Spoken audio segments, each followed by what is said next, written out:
Hello there, people of the internet. Lever actions versus bolt action rifles. I'm gonna go ahead and say right now that a semi-auto 9 times out of 10 is going to be a better platform than any sort of manually operating system, but there's certain things like legalities and there's just certain speculations out there where maybe a manual operating system is going to be your pick, and I get it. But I was asked to talk about lever actions versus bolt actions, and I think that's a pretty good topic. I'm going to be talking in general specifics. There's always going to be outliers and exceptions to every rule. Nowadays, you can get literally whatever you want, chambered in whatever you want, with whatever you want sort of system to be able to run that platform. So again, general specifics with what you're most likely to commonly find. So first things first, your bolt action rifle. Let's see, what's a good example here? Pick from my pile. This is a Mosin Nagant 9130. It's a 5-shot full power rifle, bolt action rifle. Now, normally with your bolt action rifles, they're going to be in a full power cartridge. Very seldomly will you find one in an intermediate cartridge or even a pistol caliber, simply because there's other platforms out there that are better at intermediate and pistol caliber chamberings. Your bolt action rifle, like way more often than not, is going to be some sort of full power rifle cartridge or even a Magnum cartridge. And way more often than not, they're going to have a 5-round magazine. Sometimes they have 4, sometimes they have 6, sometimes they have 10. But by a pretty huge margin, you're going to find them with either a 4, 5, or 6-shot magazine. So your capacity is definitely limited on the bolt-action rifles. If you're looking at new modern rifles, a lot of them have external magazines to where you can load whatever sort of magazine capacity you want inside of them, but a lot of them also have fixed magazines like what I have right here, and you can't really adjust the capacity on something like that without some significant modifications. Unlike something like a lever action rifle, I know I have one here somewhere, there you are. A lever action rifle, you're pretty much set on your capacity based off of the tube-fed magazine that is under the barrel of your rifle. I know they make lever action rifles that have external magazines as well, but those are extraordinarily uncommon in comparison to the tube-fed magazines. So we're going to talk about the tube-fed magazines and not the extremely uncommon box external magazine-fed lever action systems that you might potentially find out there. When you do find them, they're very expensive, they're very finicky, they're not very reliable, etc., etc.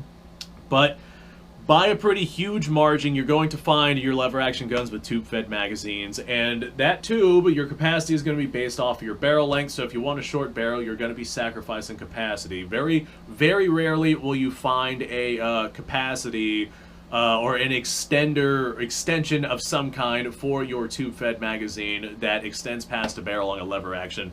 It just doesn't really happen. I'm sure that they're out there, but for the most part, the end of your barrel is going to be where your capacity limitation is. Now, where a lever action really shines is with pistol calibers and potentially even intermediate calibers, but your pistol calibers, they do not have a pointed bullet, and you don't want a pointed bullet in a tube-fed magazine just because you risk popping a primer. I know some people say that's no problem whatsoever, but if you have a soft enough primer, which a lot of commercial ammo has very soft primers just because they're ran through a variety of different guns, if you have a soft enough primer and a hard enough recoil, you absolutely risk that primer setting off and risking a chain fire detonation inside your tube-fed magazine, which is not something that you want. But your pistol calibers in your lever actions, that's not a hard and fast rule. There's plenty of rifles, like rifle calibers out there in your lever actions, like say 30-30 or maybe 45-70 or somewhere along those lines. There's some pretty potent lever action rounds out there. But because of that tube-fed magazine with the limited capacity, if you go with a pistol caliber cartridge, you can still get a fair amount of power going downrange and still have a pretty gosh darn good capacity. Like, this is a 44 Magnum / 44 Special lever action. It's a pretty good little rifle, I'm not going to lie. It's a Rossi R92, so it's based off of the Winchester 1892 model. But I think that this either holds 10 or 12 rounds of 44 Magnum, which is a pretty fair amount. It's got a 20-inch barrel, so I'm getting pretty gosh darn decent velocity out of this thing as well, in comparison to, say, a 5-shot bolt-action rifle. So if you're going to be shooting at really long distances, that bolt-action rifle might be the way to go, because you can use Spitzer rounds or pointed bullets or even like soft lead that's not a round nose design like what you would see in, say, a 30-30 bullet. And you can touch out to some pretty fair distances, because you can have some pretty fair power out of something like that, as opposed to what you're commonly going to find in a lever action round. If you're looking for a rifle round in a lever action, it's probably going to be either 45-70 or 30-30. Those are by far the most common lever action rounds out there, and they're not exactly long-range cartridges. But if you're like me and you don't really shoot past 200, maybe even 300 yards, then you don't need all that power to be able to touch out to those longer distances. So the lever action really does shine with those pistol cartridges, especially if you're looking at more powerful pistol cartridges like 357 Magnum or 44 Magnum or 45 Long Colt, because from that longer barrel you start to enter ballistic capabilities and energy transfers that are on par with that of like a small caliber rifle. They become exceptionally capable little bullets that are coming out of this barrel. There's very, very little that you could not do in the United States with a pistol caliber from a lever action of some kind. And for those few things that you might need a little bit more horsepower for, if you do decide that, then a bolt action rifle of some kind might be the more appropriate way to go. Now with your lever actions, there's a couple of different designs of lever action out there. Like if I grab my Marlin here, this is a Marlin 30-30 that's buried in the pile of guns. And you'll notice the ejection port is on the side of the rifle. That aids with ejection if you have a scope mounted to the top of the rifle, which is not something that you can do with a Winchester series lever action. The Winchester series lever action, it ejects out of the top of the rifle, which is fine for the time period where it was designed. And just as a result of that, you get a lot of malfunctions with brass bouncing off the scope and going back into the ejection port. It might potentially cause some issues, and that's just not something that you get with a lever action. If you're just using, or with a Marlin lever action, if you're just using iron sights, it's really not that big of a deal. But issues like this isn't really something that you come across with something like a bolt action rifle, just because of the way that the brass ejects from a bolt action system most of the time. It tends to eject more or less out the side of the receiver versus directly out the top, like a Winchester lever action would. So long story short, if you need a lot of power and to shoot at long range, odds are a bolt action rifle is going to serve you better, just because there's a lot more options in bolt action rifles that have much more powerful, much more modern, much more capable styles of ammunition to where you can touch out to some fair distances, versus stuff like your lever actions, which are pretty much like 300, maybe 400 yards and in, unless you get yourself something that has like an external magazine, or you use like modern bullets with modern chamberings and whatnot. Like there's lever actions in 308, but they're very uncommon. Lever actions in 223, they're very uncommon, etc., etc. By a huge margin, you're going to find lever actions in 45-70, 30-30, 44 Magnum, 357 Magnum, and 45 Long Colt. Maybe some in 44-40 as well. But that's basically all you're going to find in the lever action realm, unless you specifically go and hunt down a particular model made by a particular brand.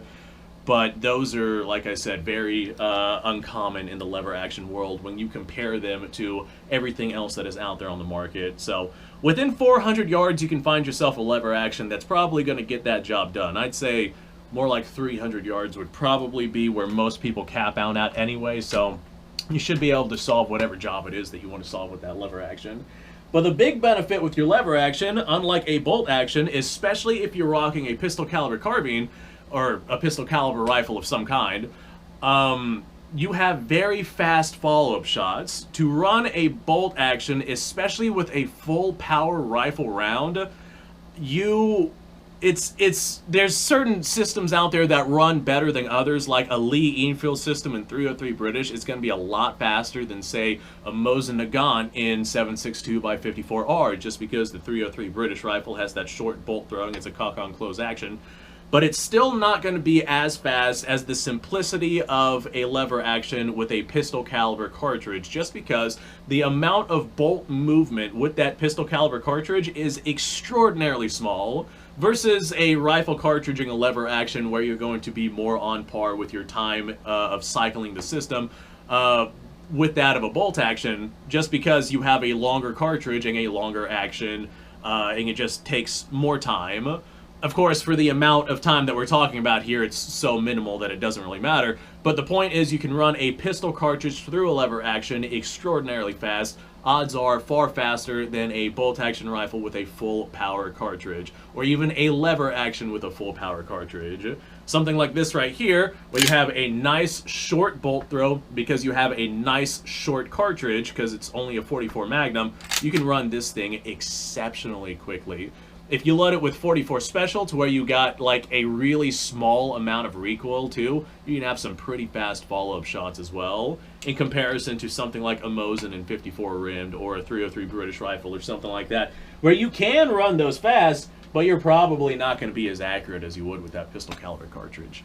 Alright, I think I said my piece here. Thanks for watching, appreciate your time. Like, subscribe, share, description below is a link to all sorts of stuff, go check it out. You guys go off, have yourself a fantastic day. I'll see you on the next episode.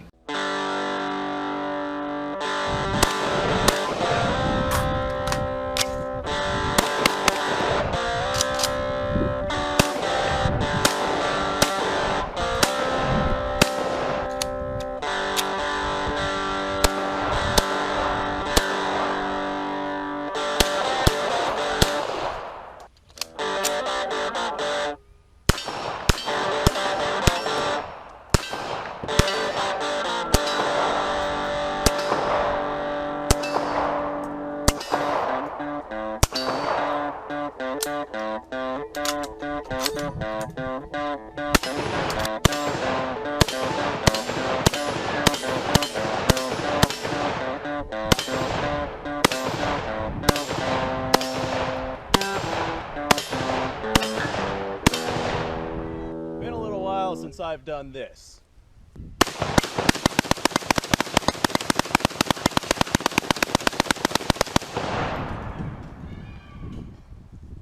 Bonnie and Clyde be damned.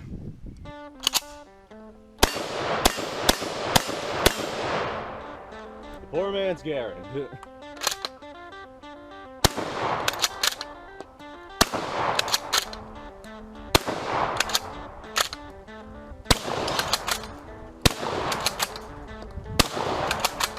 It's a shame that bolt action shotguns aren't more mainstream.